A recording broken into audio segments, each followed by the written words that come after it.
Before we begin, I'd just like to say thank you for watching my videos. If you are new to the channel, please consider becoming a patron. Just click the link in the video description below to be taken to my Patreon page. It's a great way to help support my channel and gain access to exclusive behind-the-scenes content and uncensored videos. Now, please relax and enjoy the creepy stories. A few years ago, my husband was working swing shifts. At the time, we only had one car, so I'd drive him in and then pick him up, which was irritating because I had to wake up, drive him 30 minutes in, drive 30 minutes home, and then I could go back to sleep for an hour or so before I had to get ready for work. One day, after I dropped him off in the wee morning hours, I stopped at a gas station not far from his work to get a pack of cigarettes. When I came out of the store, there was a large white van parked beside my car. There had been a few warnings on Facebook about a white van in the area that was up to no good, so I took notice of it. Because there weren't a lot of people around, I found it strange that they parked directly beside my car, seeing as how there were empty spaces all around the lot. I headed to my car, already wary of the van, and two guys popped out of it. They weren't very young or old, just average looking and a little dirty. I don't judge though, as they could have been working, so I continued walking towards my car. One of the guys yelled out to the other that he dropped his birth certificate. The second guy got a very confused look on his face. I didn't see anything come out when the passenger opened the door, so I knew he didn't drop anything, but I was thinking to myself, why would you have that with you? So, as I got between my car and the van, the driver fast walked around the front of the van and came up behind me, with the passenger in front of me, effectively blocking me in between the vehicles. The passenger then asked me to help look for his birth certificate, and I declined. He said, "Come on, help a guy out." I looked at him, keeping the driver in my sight and keeping my back to my car, and said, "No," very firmly. By this time, I was standing right in front of my door handle, so I reached behind me, grasped the door handle, and pulled.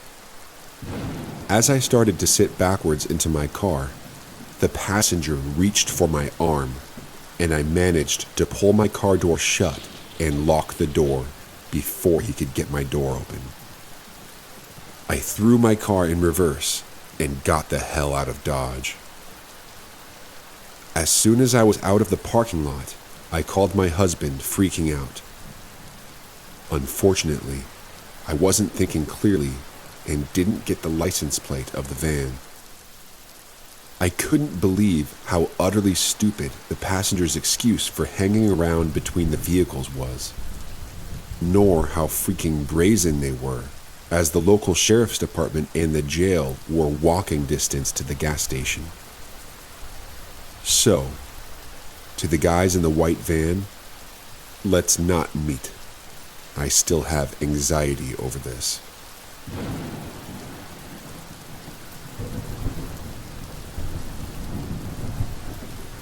So, this happened roughly about 2 years ago.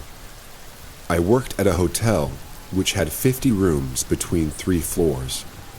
I was the only employee in the building after about 5 p.m. It should be noted that I am a girl. The hotel is on the farther side of the city, but it's considered to be on the nicer side.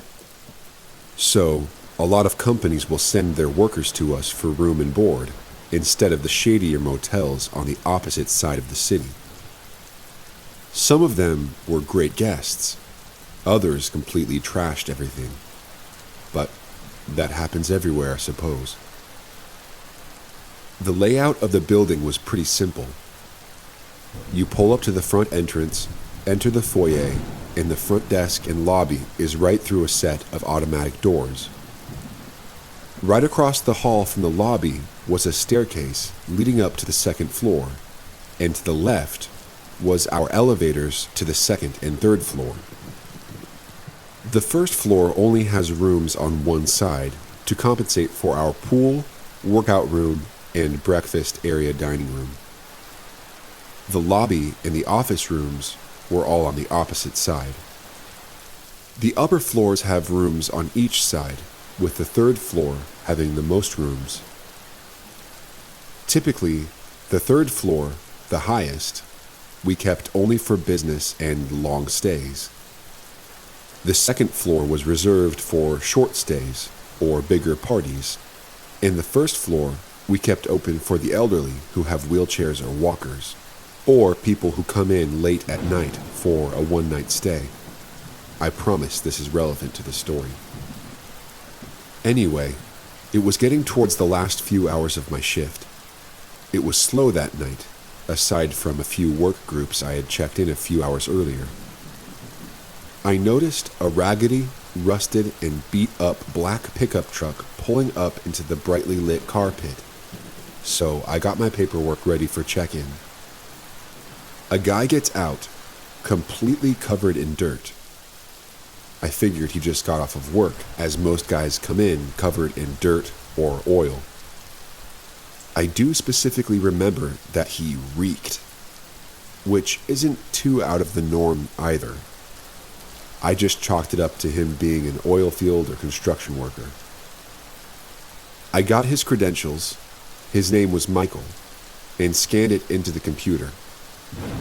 He also was reluctant to leave his vehicle information with me, but I explained that if he didn't, his vehicle was at risk of being towed by morning. I thought he caved because he was only going to be there for one night.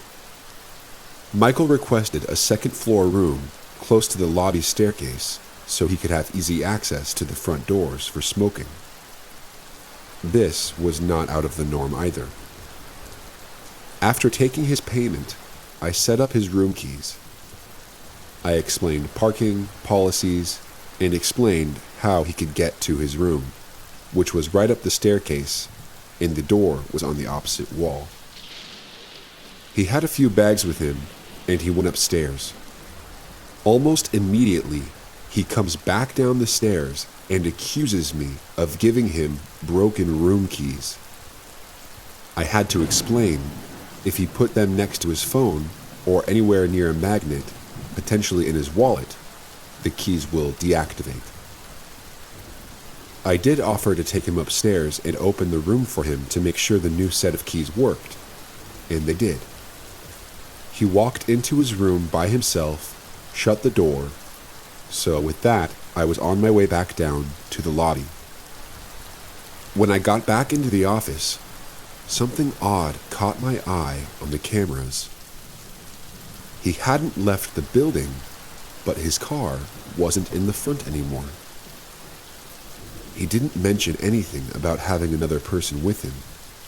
If there was, we were supposed to charge a $10 fee per extra person.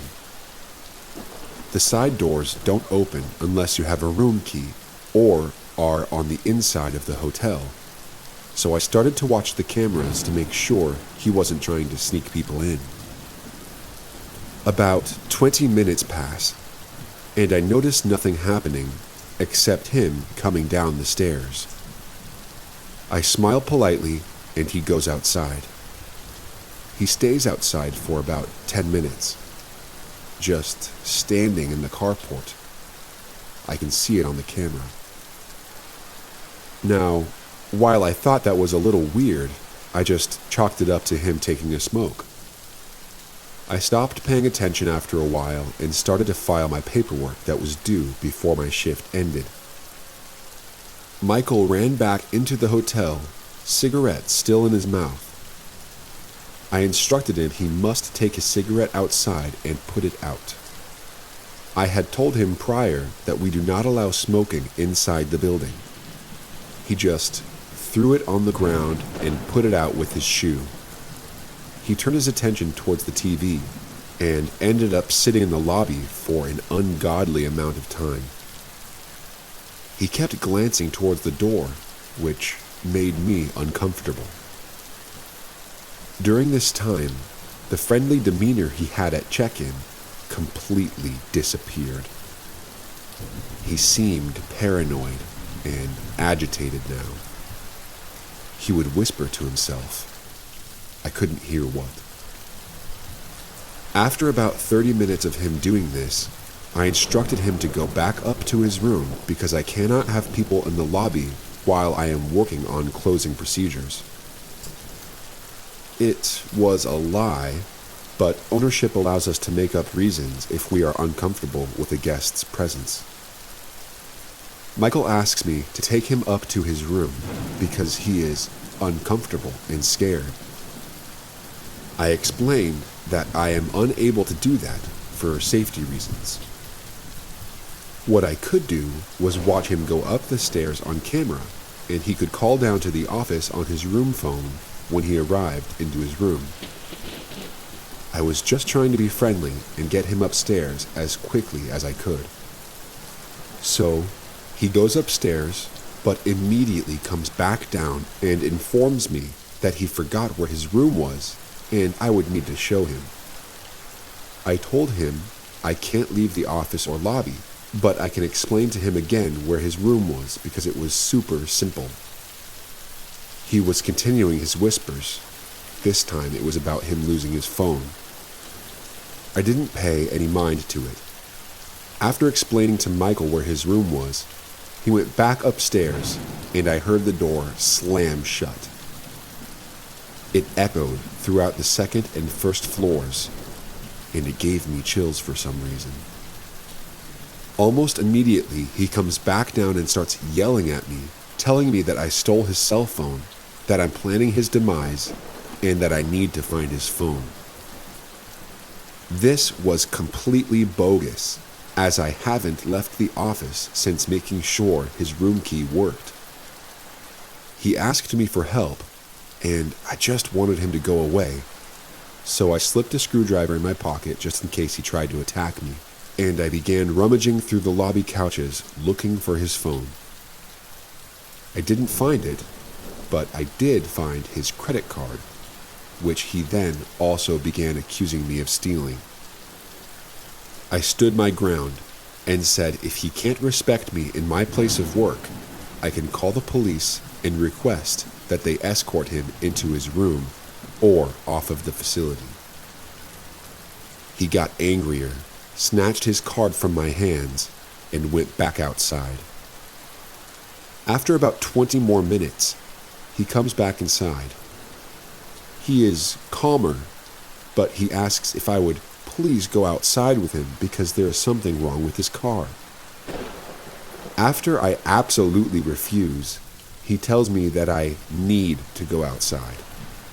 That it's not fair that he's the only person out there working on his car and he, quote, just needs some help. I had to explain to him that I am not allowed to accompany a guest outside of the building, and he just starts repeating that I absolutely have to go outside with him. Now, I have anxiety, and I tend to let my mind roam over wide horizons, and this was no different. I was about to have a panic attack, so I called the owners and asked them what I should do.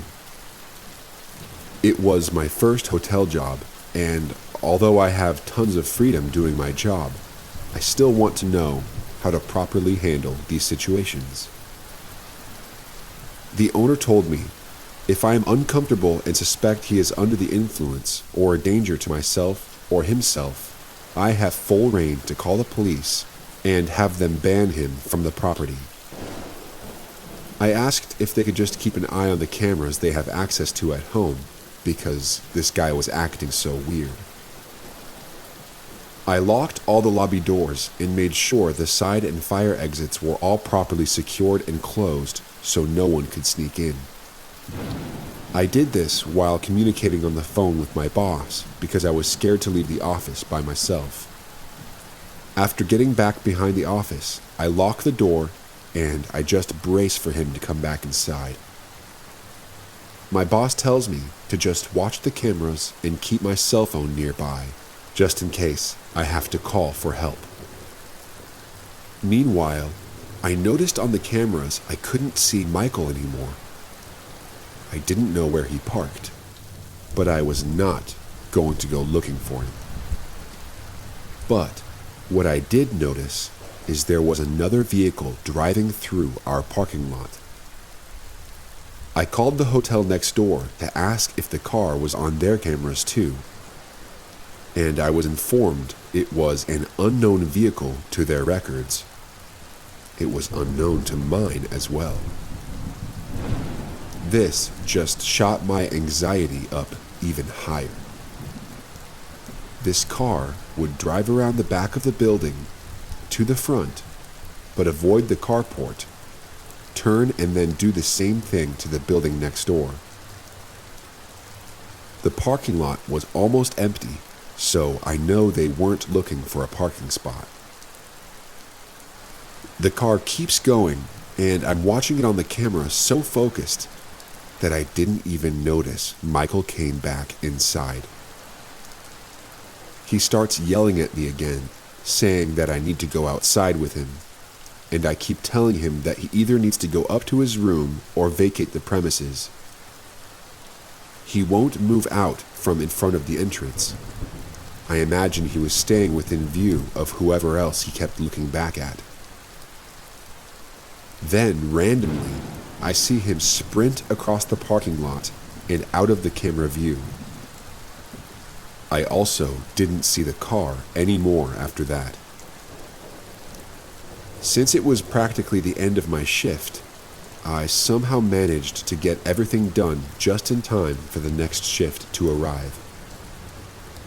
I was so glad to see her I almost cried. I explained to her what had happened and that the owners wanted her to keep the lobby doors locked. We put up signs explaining our doors were broken and, due to safety reasons, guests would have to call for entry or use the side entrances for their room. I also deactivated Michael's room keys and told the next shift girl not to let him back. I told her that if he shows up, she should call the police because he is a security risk. I made sure she watched me get into my Uber ride after triple checking the vehicle and driver matched what my phone said. Since I was a regular customer of the driver, he asked why I was so riled up. I asked him to drive through the parking lot with his doors closed so I could see if Michael's truck or the other vehicle I saw driving across the parking lot were anywhere near the buildings, and they weren't. I have no idea what happened to them. The next day, I had my boyfriend come stay the entire evening shift with me, just in case he came back, because I was told by my bosses that he never came to get his stuff. He wouldn't pick up the phone for calls either. Well, nothing happened that night, or any other night. Except for 1 month later, Michael came back in asking about his stuff and if he could get a room. I refused his room, and luckily other people were there with me in the lobby this time. I had our maintenance man go retrieve his items and explain that he is no longer allowed on the property. If we saw him, the police would be called and he would be arrested for trespassing. Again, this wasn't true, but we didn't want him coming back at all. I noticed Michael had a different vehicle this time. It was a newer model SUV, and it was maroon. It matched neither his beat-up black pickup truck or the dark-colored sedan I saw driving in circles. If there was anything that sat with me even after all this time, it was that he remembered my name. He addressed me by my name when he walked up to the counter, and at first I thought, oh yeah, my name is part of my uniform. Until I realized I had forgotten to put on my name tag that day. After that, I refused to wear one in the hotel. Management let me create a fake name and wear that from that point on. It took me a while to feel safe in the building again while I was alone. I constantly had my boyfriend with me while I worked the evening shift.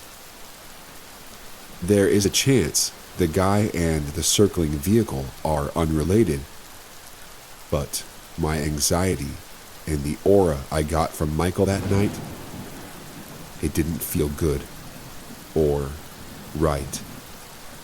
So, Michael, let's not meet ever again.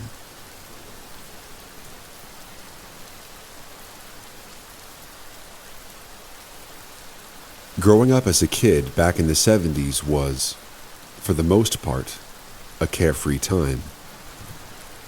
Our family lived on the west side of a fairly large city, but there were still plenty of vacant lots and wooded areas between and around the neighborhoods.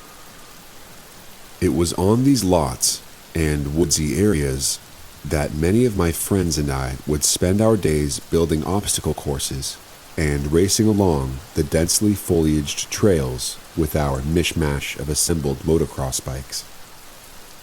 The video game craze did not yet exist. There wasn't an internet, and there weren't any computers or cell phones to waste countless hours upon. To top it off, our television only had about 3 or 4 channels to choose from. So, to fill that spare time, we would spend most days meeting up with friends or relatives and just run around outdoors for hours. We would get up early on the weekends or right after school on the weekdays and head outside, roaming the local neighborhoods until the radiant warning of the ever-present streetlights flickered on from above, alerting us that it was now time to get home. Back in the day, no one really worried too much about sick predators stalking our playgrounds or sadistic psychopaths preying on the unsuspecting in our greenbelts. In hindsight, maybe we should have. Of course, periodically, we were lectured about the dangers of talking to strangers. But most of the crowd I traveled with had pretty decent street smarts, and we just nestled the dubious threat away in the back of our minds, while keeping an occasional eye out for the fleeting weirdo. Life, for the most part, was adventurous and untroubled. That abruptly changed. On one unspeakable early fall day, less than a mile away from our home, and scarcely inside the tree line of a large wooded lot, a ghastly discovery was made by a couple of unlucky kids on their way home from school. The nude body of a young teenage girl was found hanging lifelessly from an old maple tree. I won't go into the insensitive details, only to say that she had been viciously and mercilessly violated by some unholy monster, and then afterward hoisted up and put on display like some sort of sick, morbid trophy. As one would expect, fear and panic spawned from the savage crime, spread quickly throughout our school and neighborhood, and shortly afterward, teachers and parents were instructing kids to, quote, never walk alone, and to always travel in groups, the larger the better, especially when walking to and from school. I guess you could say our carefree place in the world had just gotten a little less untroubled. The young victim, it turned out, was a blonde local girl who was 1 grade higher than me and was enrolled in a neighboring school. Not surprisingly, the pervading imagery of her young stolen life erased whatever kumbaya pleasantries that I had naively formed over the preceding summer. Earlier that same season, I had somehow managed to find a local newspaper route and would use my BMX to run deliveries. For some reason, my parents thought a character-building job would keep me away from trouble. Ironically, it was this job, along with another one of these large wooded lots that the local kids called Whiskey Woods, that would ultimately lead to not only trouble, but my own rendezvous with unimaginable terror. This particular tract, located only 2 blocks away from my home, and similar to the wooded area that veiled the murderous monster from his evil deeds, was huge and very secluded. The trees and vegetation were so dense that they, in effect, created a natural barrier blocking nearly all visibility into the inner area of Whiskey Woods. The only visible entrance into this hideaway was through a narrow path that was mostly used by just a few of us local youth. I'm sure some might be wondering how my paper route had anything to do with this distressing account. I guess you could say it was an extension of my personality. I was a little bit of what some would call a hellion growing up. They were, in my opinion, mostly harmless deeds. For instance, I would skip out near the end of the previously mentioned paper route and then later discard some of the undelivered news into this undeveloped lot. It just so happens that Whiskey Woods made the perfect place for dumping those extra unread headlines. Normally, I would just ditch whatever extra papers I didn't deliver into a large heap a few yards off the main trail. But since the disturbing discovery, I had now resorted to stashing whatever undelivered news I had amassed under my bed.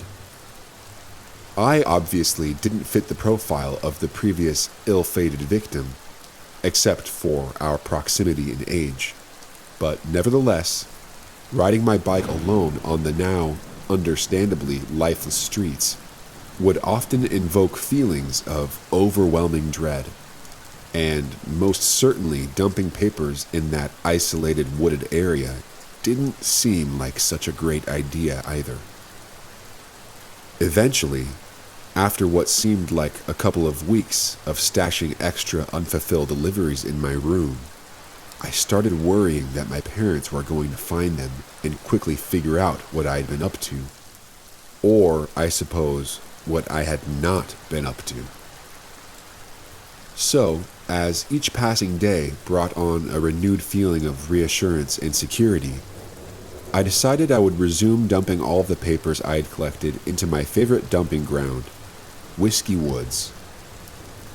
It was late afternoon, and there was a slight drizzle as I pedaled my bag full of old newspapers the short distance between my home and the awaiting evil. Whiskey Woods sits on a somewhat steep hillside, so I always found it easier to ride around the perimeter of the tract and pedal up the road adjacent to it as far as I could before I would inevitably have to jump off the bike and push it the rest of the way up the unyielding incline. It was much easier to ride down through the wooded trail from the top, rather than trying to go through the heavy brush from the bottom. It didn't hurt that it also afforded me an opportunity to pick up some speed and hit a couple of jumps on the way down. When I finally got to the top, and had made my way to the barely visible entrance on the upper boundary of the tract, the slight drizzle had turned to a heavier rain. The sky had grown considerably darker, betraying the hour of daylight that had been traditionally promised this time of year. Nosing the front of my bike into the muddy opening, I noticed that the shadows from the thick vegetation made the already darkening landscape even more dim. The place was downright gloomy. As I sat there, trying to steel my nerves, I took one bite off of an old hardened Big Hunk candy bar that I had stashed in my inside coat pocket, and then began pedaling down into the abyss. As I pushed further into the woods, the rain was now a cascading torrent of water. It plunged mercilessly from the autumn windswept canopy. I suddenly had this overwhelming sense of foreboding and instant regret that this hadn't been such a good idea after all. I quickly decided, since it was almost a complete downhill run, I would just toss the papers as I moved down the trail, instead of stopping to dump them. I soon found myself moving fervently down the soggy path, all the while flinging newspapers, hurling them airborne like printed confetti across Times Square. Picking up speed and spitting up mud, I settled into a frenzied yet efficient groove, and, God willing, would soon be out of this increasingly grim woodland. Then, disaster struck. In a moment of instant dismay, I realized I had stupidly failed to tuck my chain-side pant leg into my tube sock before hurtling down this unforgiving hill. And now, my exposed denim had unbelievably lodged itself between my chain and the sprocket at the worst time. I slid to an absurdly long stop on the sloshed trail and began furiously working to pry my wedged pant leg out of the unbudging chain. And that's when I heard it. The unmistakable sound of a large branch snapping unnaturally somewhere ahead and off to the right of me. Even through the drowning noise of incessant rain pounding against rivers of mud and heavy foliage, the cracking sound still reverberated like death through my body. I instinctively let go of my stuck pant leg and bolted upright, peering intensely in the direction of the threatening source. Through the shadowed landscape, my eyes reflexively darted back and forth, searching for any sign of movement, and praying that there would be none. In a surreal instance of either sheer panic or temporary madness, I had found myself pleading in soft whispers. Please just be a wild animal. Please just be a wild animal. Instinctively, I knew that the alternative would be much worse. No sooner had that chilling thought invaded my mind, I saw him. He was hunched over about 25 yards off the trail to the right and front of me.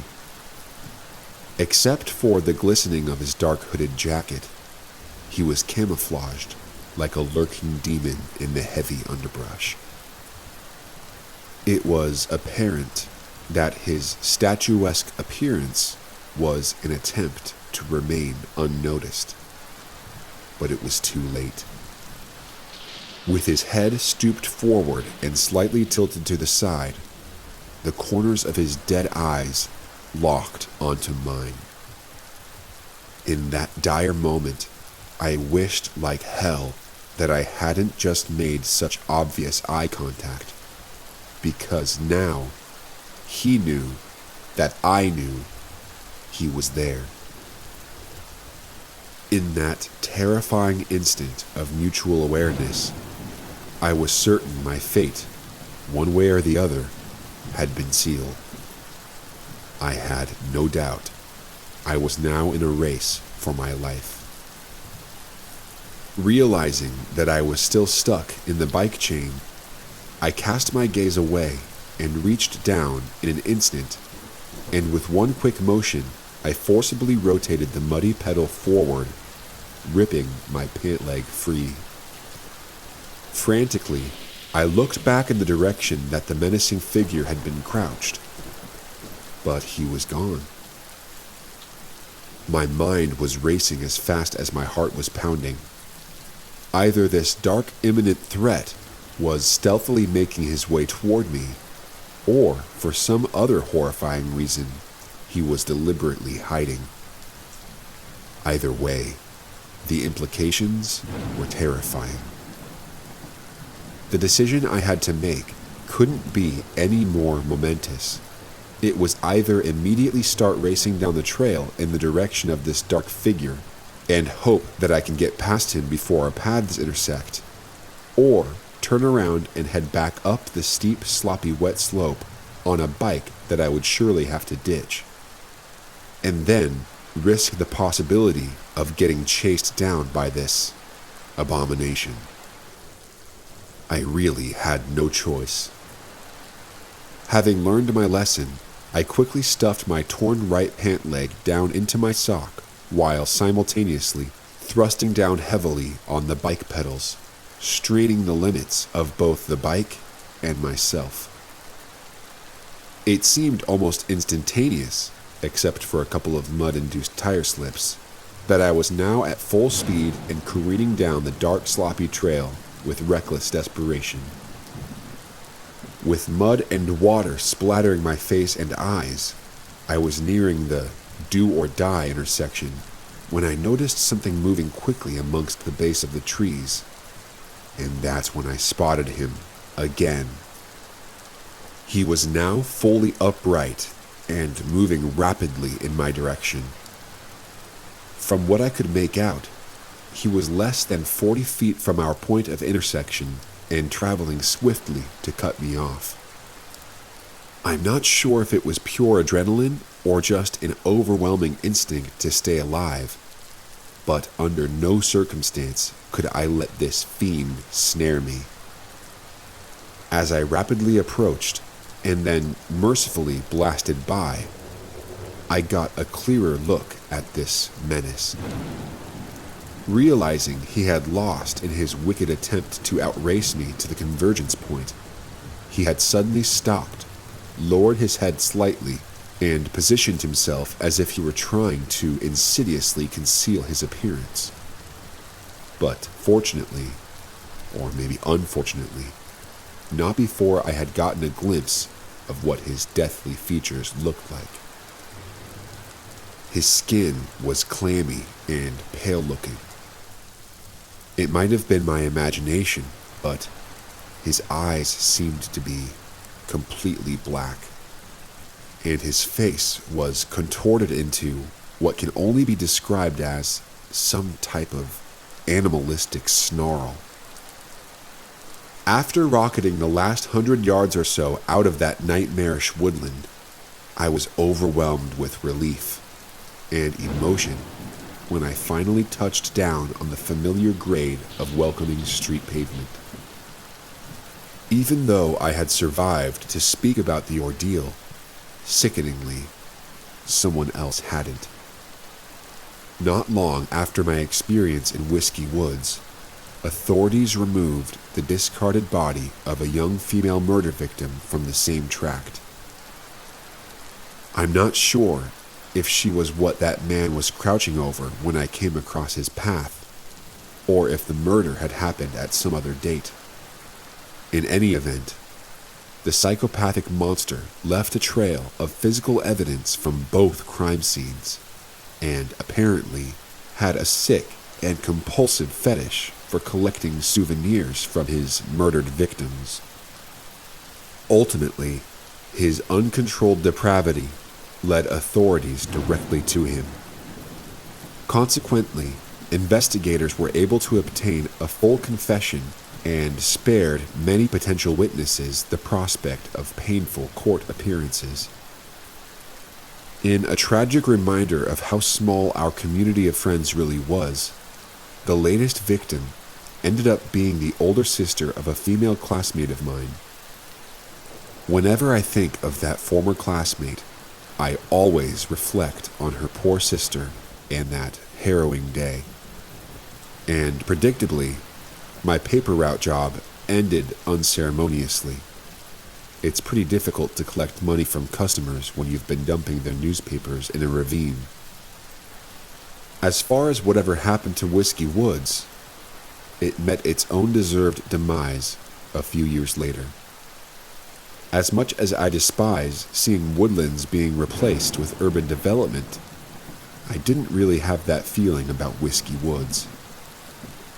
The sight of these towering trees being slashed down and then being overtaken by even taller concrete apartment buildings brought a sort of weird, melancholy contentment to me.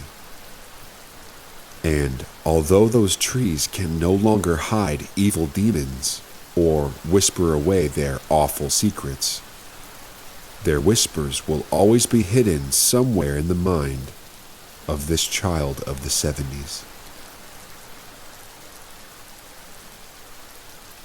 Thank you to my patron, Lover of the Creeps. If you are also interested in becoming a patron, just go ahead and click on the link in the description. Thanks again for watching.